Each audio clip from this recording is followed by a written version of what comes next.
Hello student, welcome to my YouTube channel Rohit academy student. आज हम इस वीडियो में कक्षा 9 का विषय विज्ञान अध्याय आपका 5 है, जिसका नाम है जीवन की मौलिक इकाई। इसका हम आप लोगों को संपूर्ण नोट्स के साथ इस वीडियो में आप लोगों को बताएंगे। फुल एक्सप्लेन के साथ आप लोगों को बताएंगे। एक एक परिभाषा जो आप लोगों के सिलेबस में है या कुछ भी है, उसका हम संपूर्ण तरीके से आप लोगों को बताएंगे और समझाएंगे। चलिए बिना देरी किए हुए शुरू करते हैं। तो देखिए सर, प्रथम जो हमारा आता है कोशिका जो होता है, ये देखिए इसका परिभाषा क्या है कि सभी जीव सूक्ष्म इकाइयों के बने होते हैं जिन्हें कोशिका कहते हैं। बस इतना ही है। देखिए, सभी जीव को सूक्ष्म इकाइयों से बने होते हैं जिन्हें कोशिका कहते हैं। सभी जीवों की संरचनात्मक एवं कार्यात्मक इकाई कोशिका है, यानी कि सेल है। ठीक, कोशिका के आकार, आकृति व संगठन के अध्ययन को साइटोलॉजी कहलाता है।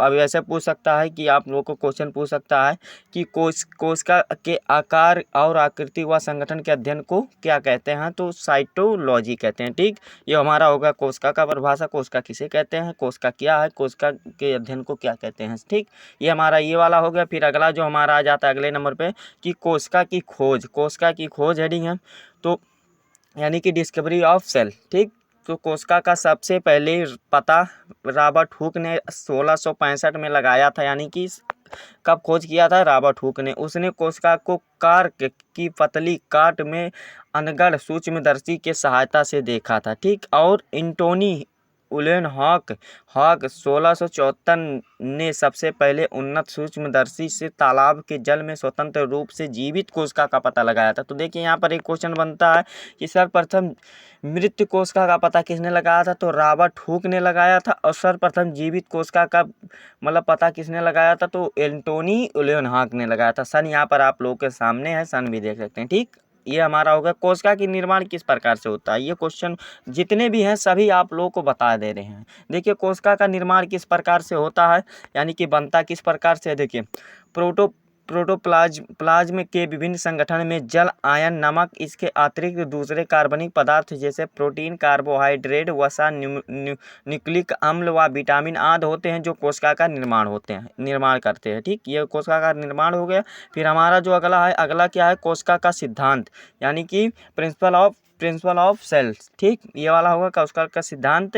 तो कोशिका सिद्धांत का प्रतिपादन जीव वैज्ञानिक स्लीडन व सॉन ने किया था, जिसके अनुसार सभी पौधे व जीव कोशिका के बने होते हैं। और यानी कि दो लोग इसका सिद्धांत दिए थे, स्लीडन और सॉन ने दिए थे। और ये भी बताए थे इनके अनुसार सभी पौधे व जीव, जितने भी जीव जंतु हैं, कोशिका के बने होते हैं। फिर अगला जो इनका था कि कोशिका जीवन की मौलिक इकाई है, ये बात तो सत्य है। सभी कोशिकाएं पूर्व निर्मित कोशिकाओं से पैदा होती हैं, ये बात भी सही है। जीव कितने प्रकार के होते हैं, ये भी देखिए। कोशिका आधार पर जीव दो प्रकार के होते हैं, एक कोशिकीय जीव, बहुकोशिकीय जीव। तो सर चलिए पहला जो देख लेते हैं, एक कोशिकीय जीव क्या है कि एक कोशिकीय जीव वो जीव जो एक ही कोशिका के बने होते हैं एवं स्वयं में ही अपना संपूर्ण जीव होते हैं, एक कोशिकीय जीव कहलाते हैं। यानी कि स्वयं अपना भोजन बना लेते हैं, वो एक कोशिकीय जीव कहलाते हैं। जैसे कि कौन कौन से जीव हैं, अमीबा है, पैरामेसियम है, क्लोडोमेडिमोनास है, बैक्टीरिया है, यानी कि जीवाणु आदि है। ठीक, ये हमारा एक कोशिकीय जीव हो गया। बहुकोशिकीय जीव क्या है, बहुकोशिकीय जीव वह जीव जिनमें अनेक कोशिकाएं समाहित होकर के विभिन्न कार्य का संपन्न करने हेतु विभिन्न अंगों का निर्माण करते हैं, बहुकोशिकीय जीव कहलाता है। जैसे कि क्या हो गया, फंजाई यानी कि कवक हो गया, हमारा पादप हो गया। फिर कवक पादप हो गया, फंजाई पादप हो गया, यानी कि कवक, मनुष्य एवं जंतु आदि हो गया। ये बहुकोशिकीय जीव के अंतर्गत आते हैं। कोशिका के प्रकार कितने प्रकार के होते हैं, ये भी देख लीजिए आप लोग। कोशिका के प्रकार, कोशिका दो प्रकार के होते हैं, प्रोकैरियोटिक, यूकैरियोटिक। प्रोकैरियोटिक देखिए, प्रोकैरियोटिक कोशिका, यूकैरियोटिक। पहले प्रोकैरियोटिक कोशिका के बारे में जान लेते हैं। प्रोकैरियोटिक कोशिका है, आकार में बहुत छोटा होता है, यानी कि 1 से लेकर के 10 पे पावर -n मिलीमीटर होता है, इसका आकार होता है। ठीक, और फिर क्या होता है कि कोशिका का केंद्रीय भाग न्यूक्लियर झिल्ली से नहीं ढका होता है, केंद्रक नहीं पाया जाता इनमें, यानी कि ये प्रोकैरियोटिक में केंद्रक अनुपस्थित होता है, यानी कि केंद्रक पाया ही नहीं जाता है। ठीक, फिर अगला क्या है कि झिल्ली द्वारा घिरे अंगक अनुपस्थित होता है। ठीक, और फिर कोशिका विभाजन विखंडन एवं कोशिका विभाजन द्वारा होता है। ठीक, और हमेशा एक कोशिकीय जीव इसमें आते हैं, यानी कि जीवाणु आते हैं। ये प्रोकैरियोटिक था। यूकैरियोटिक का देखिए, यूकैरियोटिक उसका उल्टा होगा। ठीक, यूकैरियोटिक कोशिकाएं जो होते हैं आकार में बड़ी होती हैं, यानी कि 500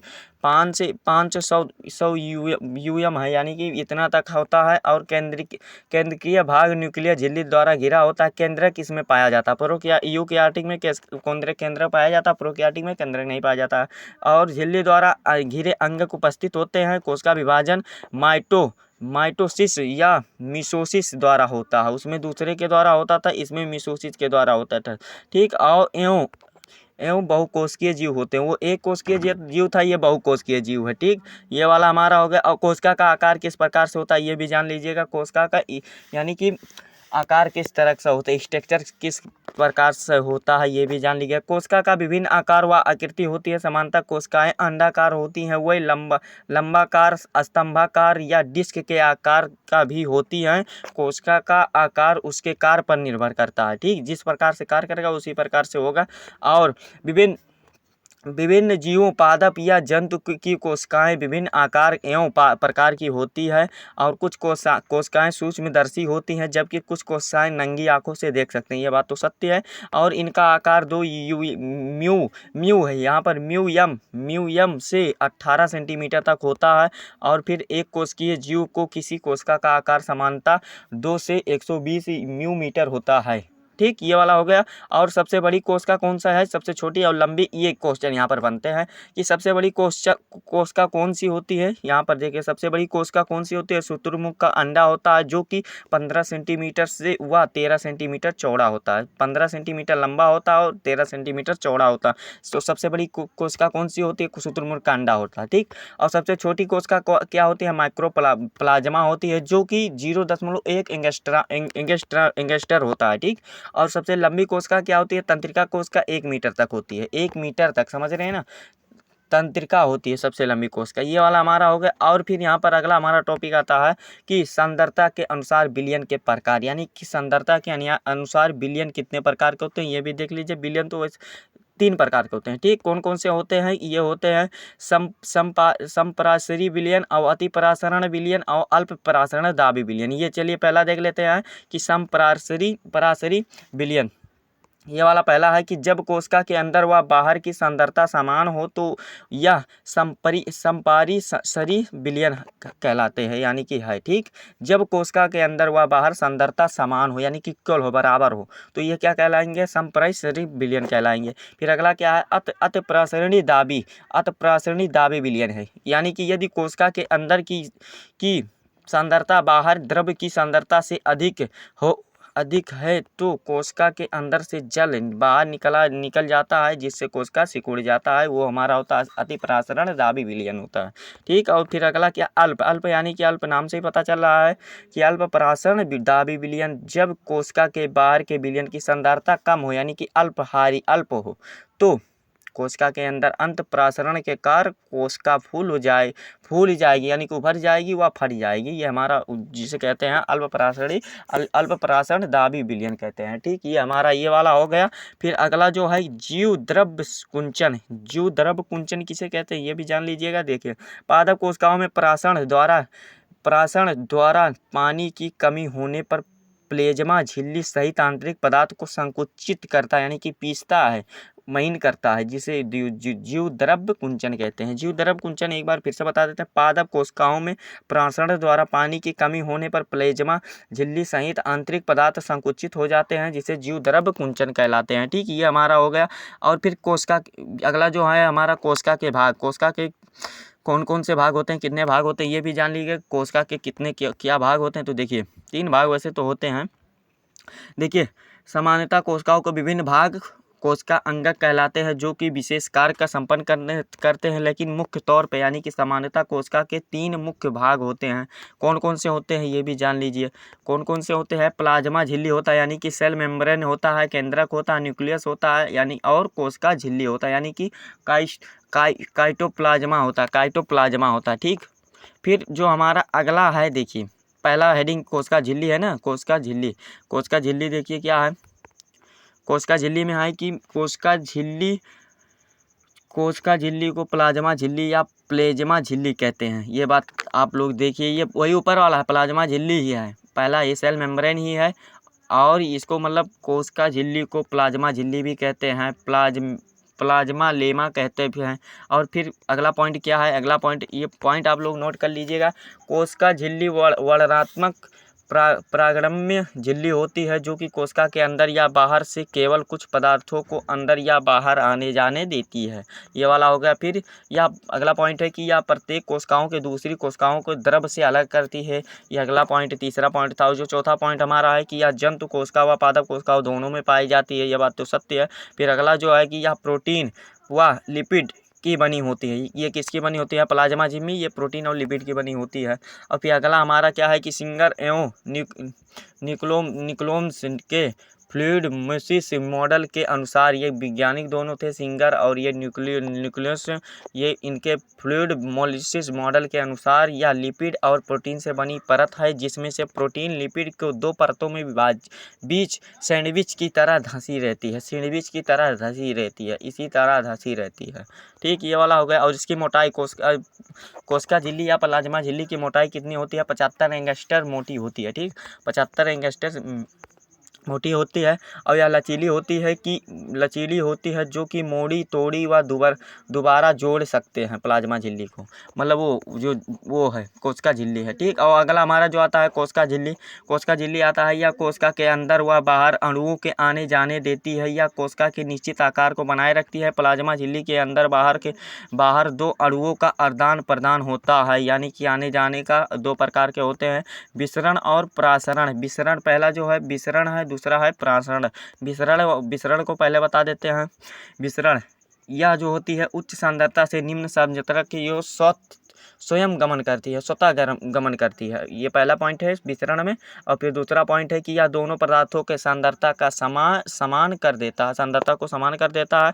और जो विसरण में तीसरा पॉइंट है कि ठोस, द्रव, गैस तीनों संभव है इसमें।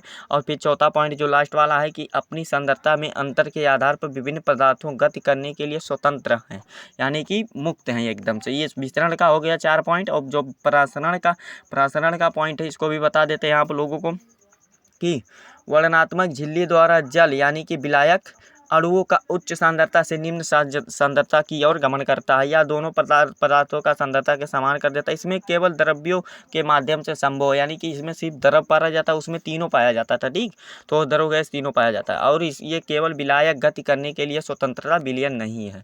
ये हमारा प्रासरण का वो पॉइंट था। 4 पॉइंट इसमें, 5 पॉइंट इसमें है, 4 पॉइंट उसमें है, यानी कि 4 पॉइंट दोनों में है। ठीक, ये वाला हमारा हो गया यहाँ पर। और अगला हमारा जाता है कोशिका भित्ति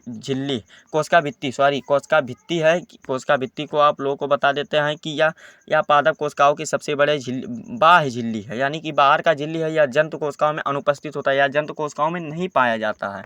और फिर अगला क्या है, यह सख्त मजबूत मोटी सरंध्र आजीवित संरचना है, या सेलुलोज की बनी होती है। कोशिकाएं माध्यम भित्ति द्वारा एक दूसरे से जुड़ी होती है। ठीक, ये वाला हमारा होगा पादप कोशिकाएं।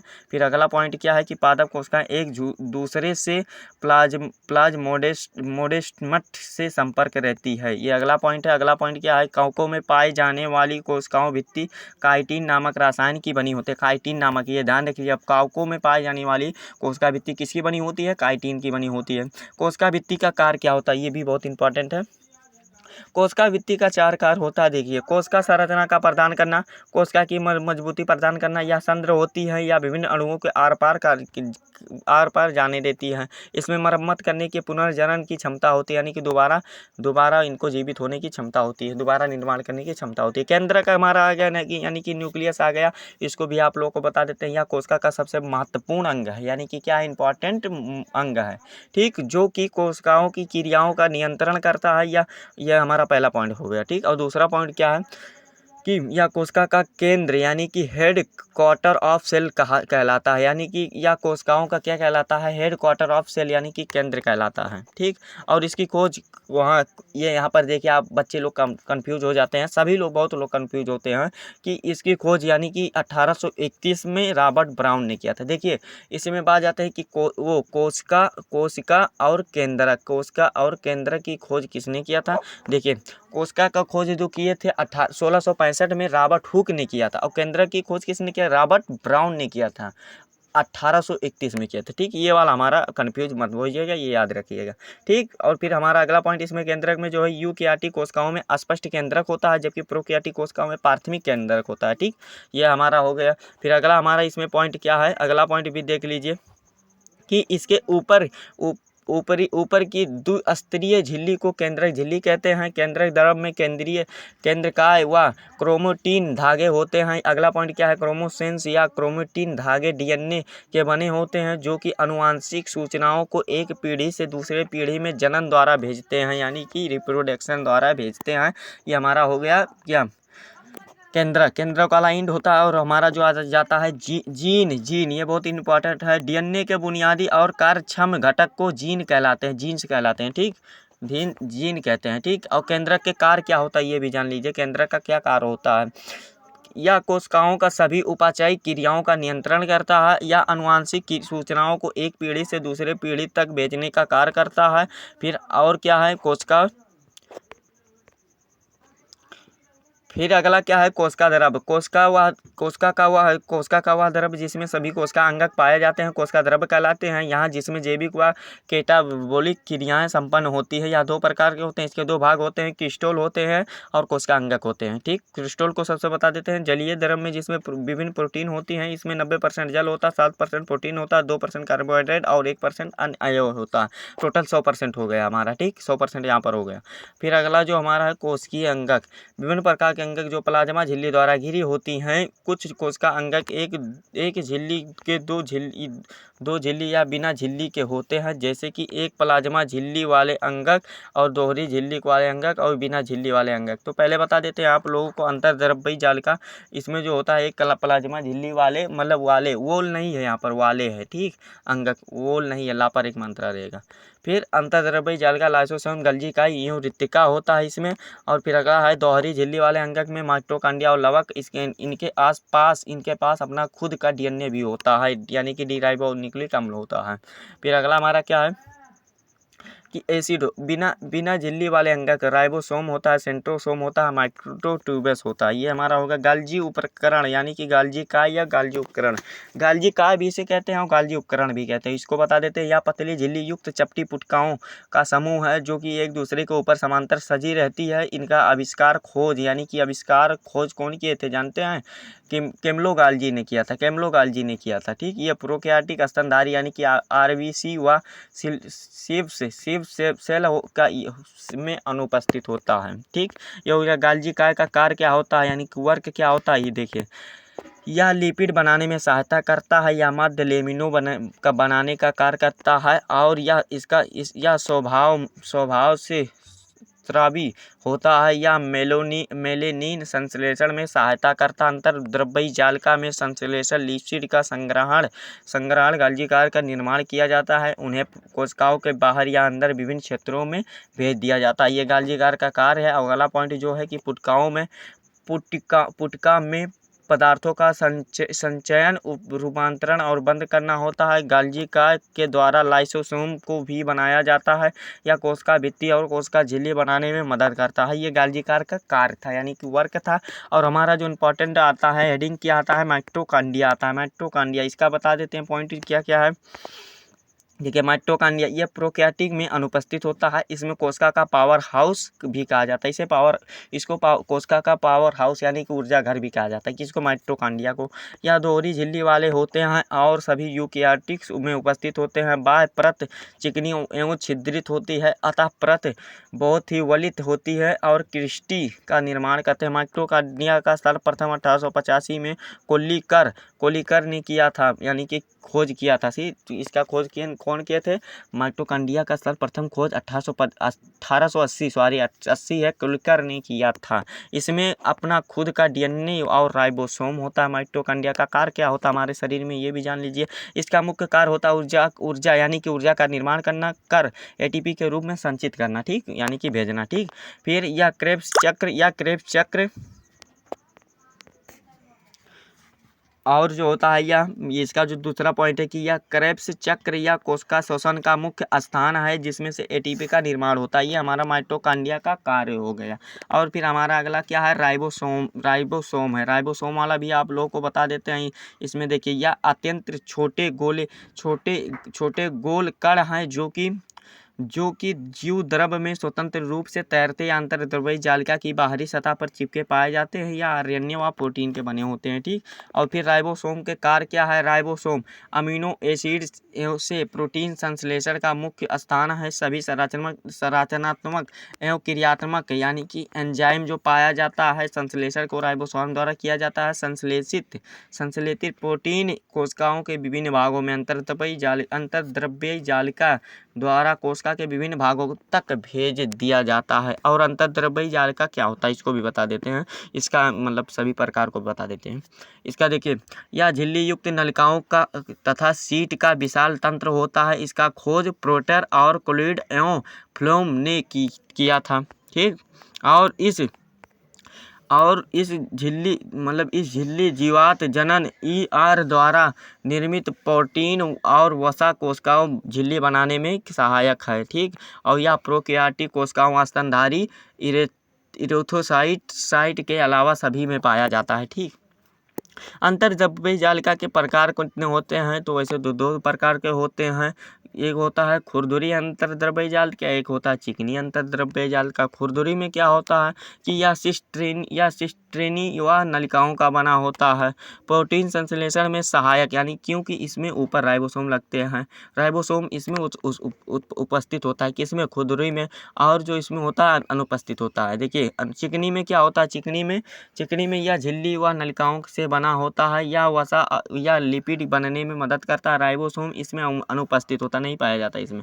और कोशिका द्रव्य के भागों तथा केंद्रक के मध्य के प्रोटीन परिवहन एवं नलिकाओं को सुविधा प्रदान करता है ये करना। और यकृत या कोशिकाओं में विष तथा दवा का निराविषरण करता है। ठीक है। और फिर अंतर्द्रव्यी जालिका का कार्य क्या होता है। देखिए अंतर्द्रव्यी जालिका का यह केवल ऐसा अंगक है जो कि कोशिकाओं के अंदर और केंद्र के बीच के पदार्थों का परिवहन के लिए नलिका सुविधा प्रदान करता है। ठीक। या अंगकों के बीच में केमिकल क्रियाओं द्वारा स्थान पर उपलब्ध कराता है। ठीक। यह वसा व प्रोटीन का संश्लेषण में मदद करता है। CER यकृत की कोशिकाओं में विष तथा दवा को निराविषीकरण करने में महत्वपूर्ण भूमिका निभाते हैं। ये था अंतर्द्रव्यी जालिका। अगला जो हमारा जाता है लवक आ जाता है। देखिए लवक आ जाता है, इसको आप लोगों को बता देते हैं। यह केवल पादप एवं एलजी यानी कि शैवाल होता है। इसके मतलब काय भी कहते हैं, शैवाल भी कहते हैं। ठीक। यानी कि पादप एवं शैवाल या एलजी कह सकते हैं या काई भी कह सकते हैं। कोशिकाओं में पाए जाने वाले अंगक है कौन, लवक, जिनके आंतरिक संगठन में झिल्ली की 2 परतें होती हैं जो कि एक पदार्थ के अंदर धंसी होती है और इस पदार्थ को स्ट्रोमा कहते हैं। ये विभिन्न आकार व आकृति जैसे कि कपनुमा, फीताकार और मेखलाकार आदि तरह के होते हैं। लवक में DNA और राइबोसोम होते हैं। ठीक। लवक के कितने प्रकार के होते हैं, 3 प्रकार के होते हैं। कौन कौन से, लिगोप्लास्ट, क्रोमोप्लास्ट और क्लोरोप्लास्ट। ठीक। ये देखिए यानी कि शैवाल के कितने प्रकार होते हैं, शैवाल नहीं, हाँ शैवाल ही होगा लगभग, शैवाल। हाँ देखिए आवली लवक जो होता है, आवली लवक इसको हिंदी में कहते हैं, इंग्लिश में इसको ल्यूकोप्लास्ट कहते हैं। इसमें सफ़ेद तने जड़ों में होते हैं। वरीली लवक जो होता है क्रोमोप्लास्ट लाल भूरे अन्य जड़ तना पाया जाता है इसमें। ठीक। इसका जड़ तनों में पाए जाते हैं। हरित लवक जो होता है क्लोरोप्लास्ट, ये हरा पत्तियों में होता है। ठीक। पहला हेडिंग देख लेते हैं कि क्लोरोप्लास्ट है ना, क्लोरोप्लास्ट जो है यहाँ पर उल्टा कर दिया गया है क्लोरोप्लास्ट। चलिए पढ़ लेते हैं। क्लोरोप्लास्ट केवल पादप कोशिकाओं में नहीं पाए जाते हैं, यानी कि पादप कोशिकाओं में, पेड़ पौधों में पाए जाते हैं। ये सूर्य की ऊर्जाओं के प्रकाश संश्लेषण क्रियाओं द्वारा सहायक होते हैं। क्लोरोप्लास्ट प्रकाश संश्लेषण द्वारा भोजन बनाते हैं, इसीलिए उन्हें कोशिका के रसोई घर भी कहते हैं। ठीक। कोशिका का रसोई किसे कहते हैं, क्लोरोप्लास्ट को कहते हैं। ल्यूकोप्लास्ट क्या है, यानी कि आवली लवक क्या है कि ये रंगहीन लवक होते हैं। ये इसमें रंग नहीं पाया जाता। या पौधों की जड़ भूमिगत तनों आप भोज्य आधा जा रहेगा वहाँ पर, भोज्य पदार्थों का संग्रह करते हैं। ठीक। क्रोमोप्लास्ट क्या है, यानी कि वर्णीली लवक क्या है, ये रंगीन लवक होते हैं। हरे रंग को छोड़ करके सभी प्रकार का रंग इसमें पाया जाता है, यानी कि क्लोरोप्लास्ट को छोड़ करके इसमें सभी प्रकार का रंग पाया जाता है। और यह पौधों को रंगीन भाग जैसे पुष्प, फलवित बीज आदि में पाए जाते हैं। ये वाला हमारा हो गया। फिर अगला हमारा हेडिंग क्या है कि बाह्य झिल्ली व अंतः झिल्ली क्या होता है। हरित लवक दोहरी झिल्ली युक्त कोशिकाओं इन झिल्लियों को क्रमशः बाह्य झिल्ली व अंतः झिल्ली कहते हैं। पीठिका का होता है, पीठिका अंतः झिल्ली से घिरे हुए भीतर के स्थान को पीठिका या स्ट्रोमा कहते हैं। थाइलेकोइड क्या होता है, स्टोमा में जटिल झिल्ली तंत्र होता है जिसे थाइलेकोइड कहते हैं। ठीक। और फिर ग्रेना क्या होता है, छोटा छोटा इन्हें आप लोग को समझाते थे। ग्रेना तस्तरी नुमा थैलाइड के सिक्कों को चट्टे के रूप में व्यवस्थित रहते हैं जिन्हें ग्रेना कहते हैं। इसमें क्लोरोफिल होता है, इसमें प्रकाश संश्लेषण क्रिया होती है।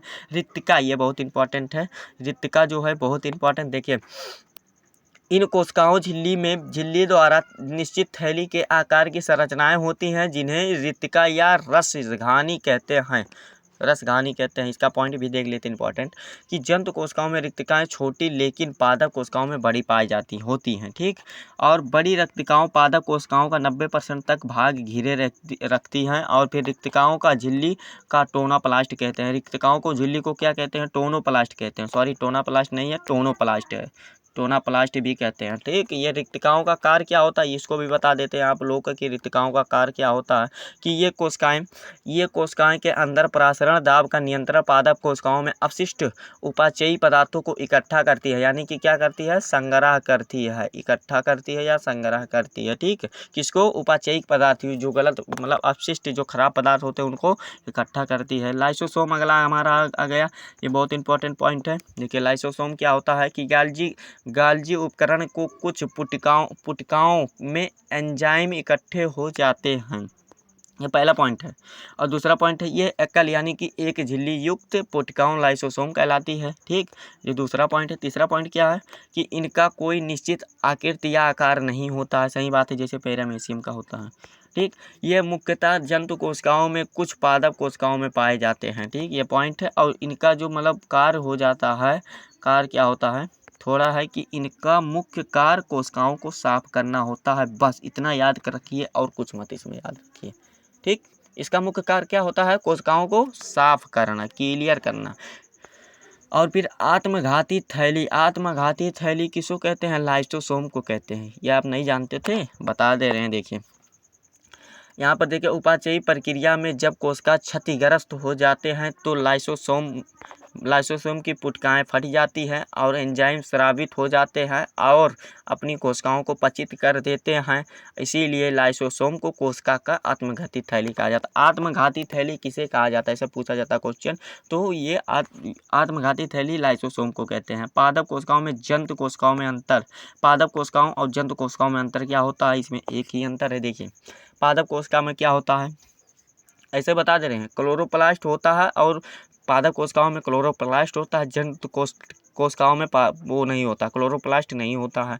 और पादप कोशिकाओं में रिक्तिका होती है और जंतु कोशिकाओं में नहीं होती है। और द्रव पदार्थ का अवशोषण कर लेता है और अधिक उसमें जो होता है अधिक मात्रा में द्रव पदार्थों का अवशोषण नहीं हो सकता है। और फिर अगला इसमें पॉइंट है कि प्रकाश संश्लेषण द्वारा भोजन का निर्माण होता है और उसमें किसके होता है, प्रकाश संश्लेषण द्वारा नहीं होता है। ठीक।